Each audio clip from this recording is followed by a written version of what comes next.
Let's begin with the foundations. Welcome to another lecture.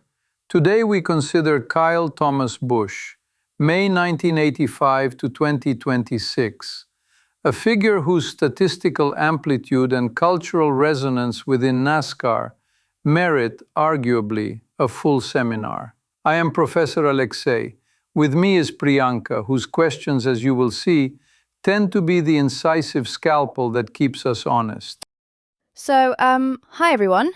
I am Priyanka, and I guess we can start by thinking about what made Kyle Busch more than just a fast driver. There is something about how he won in different places and, different cars that seems important. To frame our discussion, Kyle Busch was a two-time NASCAR Cup Series champion in 2015 and 2019, and the all-time wins leader across NASCAR's top three national series. The terminal tally as of May 2026 is 234 combined victories. This decomposes to 63 in the Cup Series, 102 in the Xfinity Series, and 69 in the Truck Series. It is important to understand definitions here. The Cup Series is NASCAR's premier division. Xfinity, earlier branded Busch or Nationwide, functions as the second tier. The Craftsman Truck Series is the national pickup truck category. When we say he executed a triple threat sweep, we mean that at Bristol in both 2010 and 2017, he won Trucks, Xfinity, and Cup on the same weekend. This is an extraordinary concurrency of skill and stamina. In simpler terms, his records are not merely additive, but structurally diverse. He is the only driver with at least 60 wins in each of the three national series, which, if you will, is a cross-platform robustness test. These vehicles differ substantially in horsepower, downforce, tire behavior, and strategic cadence. He also logged a modern-era single-season combined wins record of 24 in 2010, including 13 Xfinity victories, which is itself the single-season record in that series.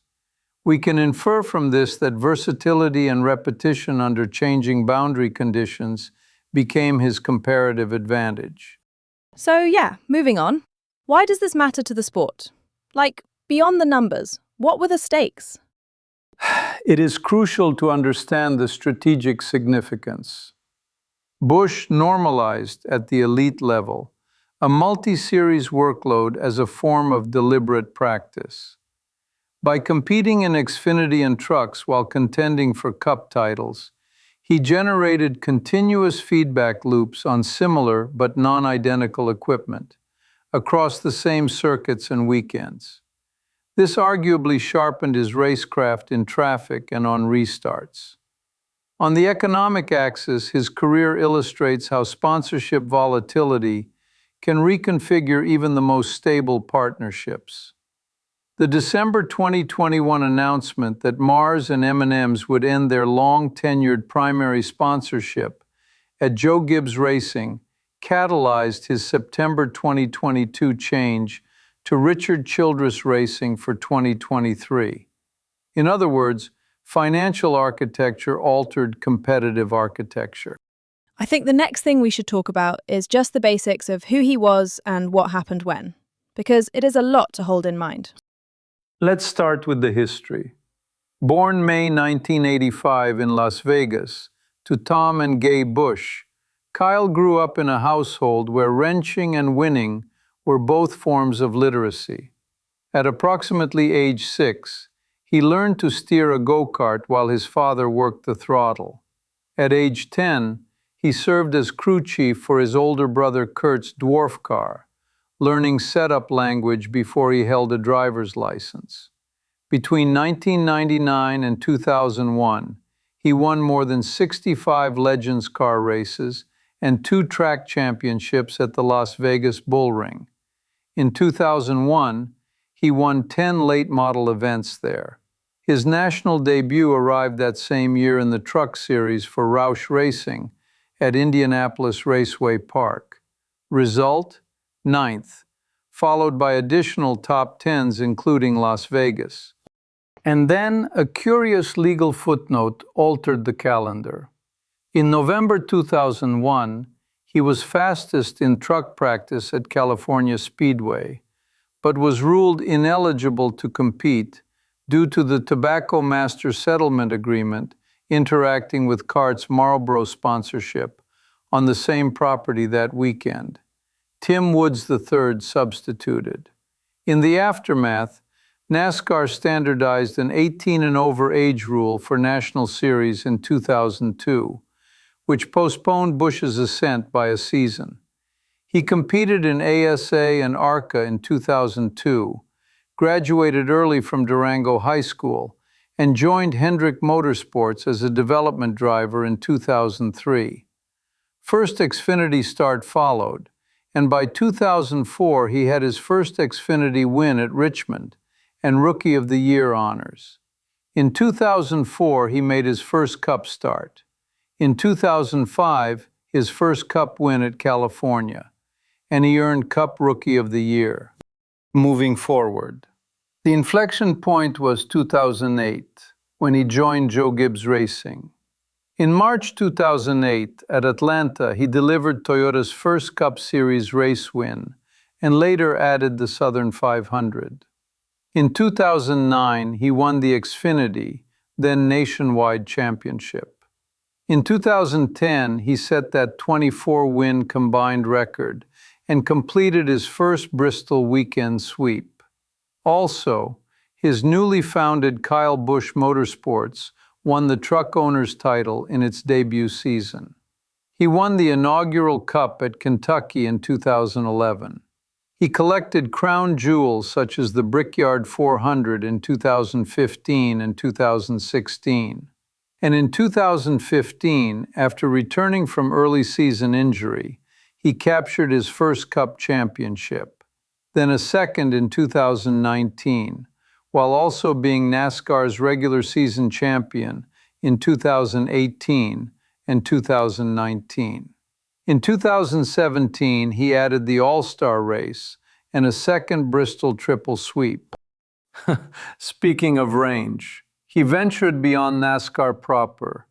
In 2020, he ran the Rolex 24 at Daytona with Lexus in GTD, finishing 9th in class. In 2021, he tried Nitro Rallycross at Phoenix and finished 4th in the Supercar final. In 2023, he sampled SRX, winning at Motor Mile and Berlin in back-to-back weeks. Meanwhile, an odd cultural cameo. He briefly held WWE's 24/7 championship in December 2019. He was noted for leading a record 324 laps in the Daytona 500 without winning as of the end of 2022. And by May 2018, he was the first Cup driver to have won on every track he had raced to that date. As we continue, sponsorship changes precipitated his 2023 move to Richard Childress Racing, where he won at Gateway. Kyle Busch Motorsports concluded truck operations after 2023. His Cup win streak of 19 consecutive seasons ended in 2024. In early 2025, he attempted the Chili Bowl Nationals and learned the midget craft the hard way. In December 2025, he returned to the Snowball Derby. In February 2026, he won the pole for the Daytona 500. In May 2026, he recorded an 8th-place final Cup point start at Watkins Glen, ran the All-Star exhibition at Dover, and on May 15th won the Truck Series race at Dover for Spire Motorsports, his 69th truck win and 234th combined victory. In May 2026, following hospitalization, he died in Charlotte, age 41. The sport rightly recognized him as an all-time great. That was a lot. Thank you. What you said about range makes me think about your chess hobby, Professor.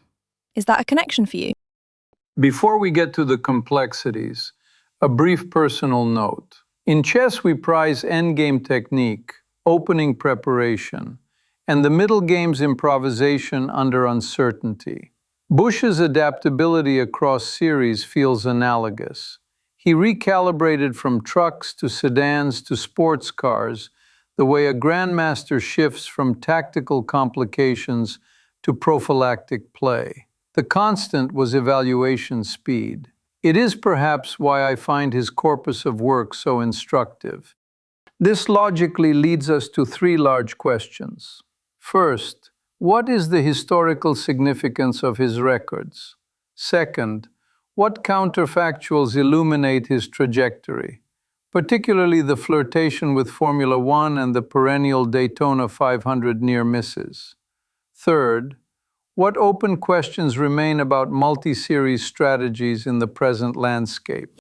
Can we maybe now look at the history question? Like, how should we weigh his 234 wins against other legends, given the different series? Let's transition to another aspect. Historically, Busch's significance rests on three pillars. First, the combined wins architecture, in which he stands alone at 234. This reflects not only volume but ecology, namely proficiency in multiple vehicle archetypes. Second, the cup-level apex, 63 wins, 2 championships, and a 19-season streak with at least one win from 2005 through 2023, signaling durability under rule changes and generational shifts in car design. Third, institutional impact, delivering Toyota's first Cup race win in 2008 and later its first Cup championship in 2015, accelerated the manufacturer's legitimacy curve. Parallel to this, Kyle Busch Motorsports won a truck owner's title in its very first season, 2010, establishing a talent pipeline that changed career pathways for younger drivers. I'm curious about whether the combined wins number is the right headline. Does it overshadow his Cup achievements? Or is that the point, that he was a system-wide outlier? To elaborate, the Cup ledger is the canonical benchmark in public memory, and 63 wins with 2 titles place him in deeply elite company. However, the combined figure captures something distinct, namely that he professionalized the idea of cross-series proficiency as a high-value habit rather than a mere side project. Consider the 2010 season. 24 victories across platforms is not a statistical blip, but an operations manual. Or his ability by May 2018 to have won on every track he had raced in Cup. That is a track-by-track universal quantifier, so to speak. The records therefore become compositional evidence of adaptability. They set new benchmarks because they formalize breadth as part of greatness, not intention with it. And what about people around him, like Joe Gibbs or Toyota? How do they fit in your historical story? Naturally, ecosystems matter. Joe Gibbs provided organizational stability and engineering excellence during Busch's 2008 to 2022 prime. Toyota's technical and cultural investment found its on-track proof through Busch's Atlanta 2008 breakthrough in the 2015 title. Later, Richard Childress Racing offered a second act that reaffirmed his competitiveness, evidenced by the 2023 Gateway win. Upstream, mentors and owners, Jack Roush for his 2001 truck debut, Rick Hendrick for early Cup elevation, constituted the scaffolding. In simpler terms, the historical significance is co-authored. Busch was the protagonist, but the supporting cast was decisive. Okay, counterfactuals. What if he had gone to Formula One in 2011? Maybe with US F1 interest, or that Toyota F1 test he missed in 2008. How different is the story? Speaking of hypotheticals, the US F1 overture, had it become reality, would likely have displaced the 2015 and 2019 Cup championships from his portfolio. Why? because American single-seater programs at that moment lacked the structural guarantees of competitiveness. The US F1 project itself never reached the grid. Even if an F1 seat had materialized elsewhere, the adaptation curve from heavy stock cars to lightweight, high downforce machines with radically different tire windows is non-trivial, and one does not map 24 combined NASCAR wins in 2010 into point scoring in F1 by continuity assumption alone. Moreover, Toyota's NASCAR arc, first win in 2008 and first title in 2015, might have been delayed without Busch.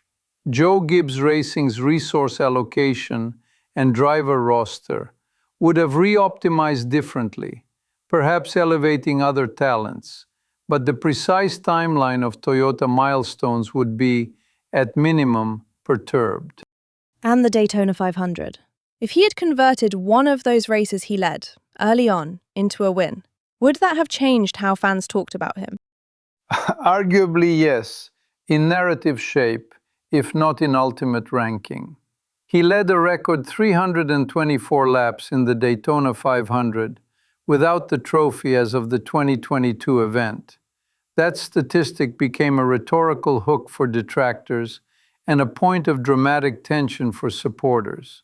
An early Daytona 500 win would have removed a perceived Achilles heel, likely moderating the polarization that his aggressive style and brash persona, Rowdy, Wild Thing, the Candyman, KFB sometimes amplified. Sponsorship optics might also have benefited. Crown jewel wins are particularly legible to casual audiences. Yet we must be clear. His place in the pantheon is secured by championships, breadth, and longevity.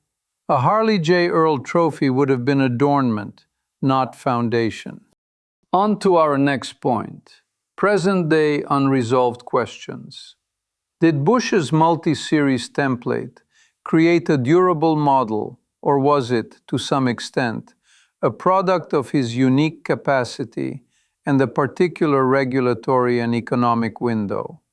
Recent years have seen NASCAR place limits on lower series participation for full-time Cup drivers.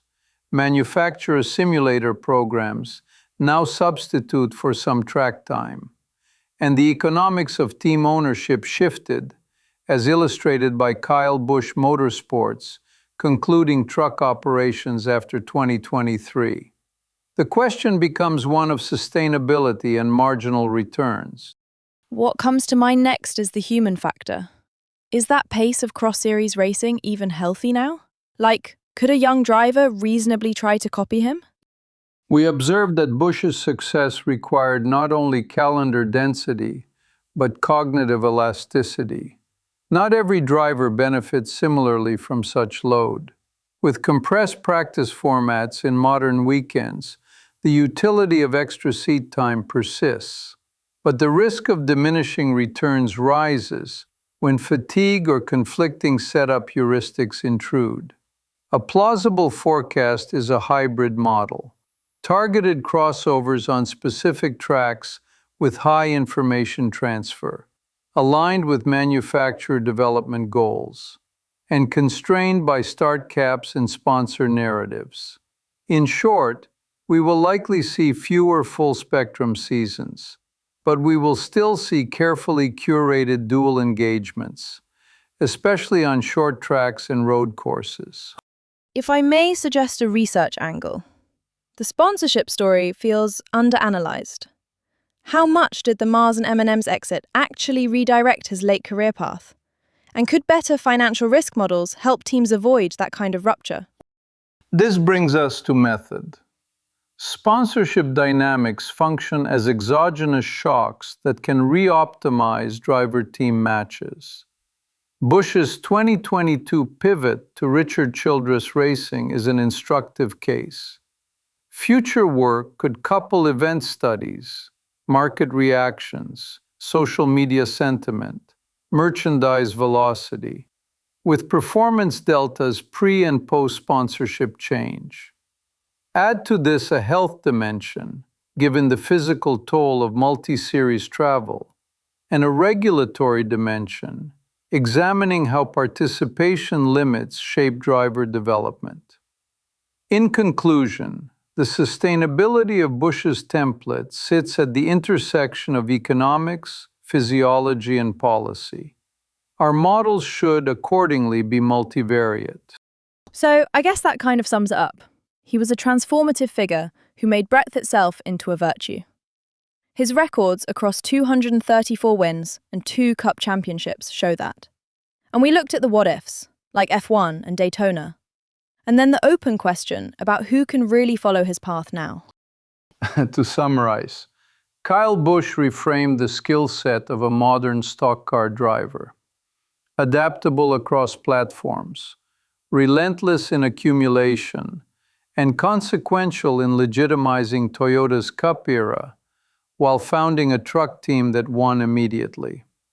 Historically, his benchmarks reset several dials at once.